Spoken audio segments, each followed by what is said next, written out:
Have you ever stepped into an elevator, pressed the button for your floor, and watched the lights flicker, the buttons glow, only for the elevator to silently skip your floor every single time? I moved into this old apartment building a few months ago. Nothing fancy, just a few stories high, the kind of place with creaky wooden floors and an elevator that felt like it belonged in a different era. At first, it was kind of charming. I liked the feeling of history, the way the elevator's brass buttons clicked under my finger, the soft hum of the cables moving me between floors.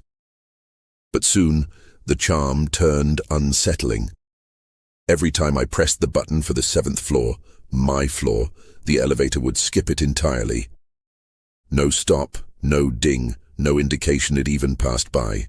The display would jump from 6 to 8 like the 7th never existed. I asked the building manager once. "It's an old elevator," he said, shrugging. "Sometimes the wiring gets wonky." That was the easy explanation, and for a while I believed it. But the weirdness didn't stop there.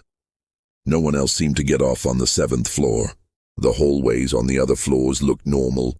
Warm lights, apartment doors, the smell of home cooking and dry cleaning. But the 7th floor? I'd never seen it. I tried calling a resident from the 7th floor once, just to confirm if the floor was even inhabited. The call never connected. The line was dead. And sometimes, when the elevator doors opened on other floors, I caught a glimpse of shadows flickering just beyond the doorframe, shapes that vanished when I blinked. One night, curiosity got the best of me. I waited until the building was silent and empty. I stepped into the elevator and pressed 7. The doors closed. The elevator rose smoothly, passing the usual floors with the familiar hum. But when we hit 6, the elevator didn't stop. No ding, no light on the panel, just a smooth glide upwards. The numbers jumped.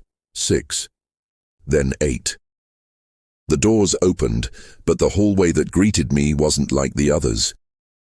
Dim, flickering lights barely illuminated peeling wallpaper stained with dark spots.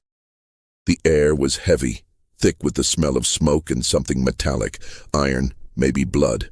I stepped out cautiously. The silence was suffocating. No hum of air conditioners, no distant voices, no music playing from apartments. Just silence. My footsteps echoed unnaturally as I walked down the corridor. I noticed strange symbols scratched into the walls, circles, lines, and what looked like eyes staring back at me. My skin crawled. A soft whisper echoed through the hallway, barely audible. "Leave. Go back. Don't stay."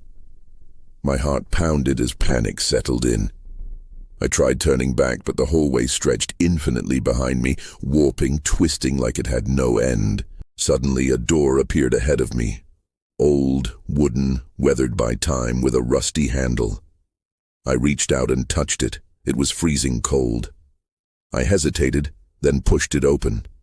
Inside was pure darkness. Not the absence of light, but something alive, swallowing all sound, all breath.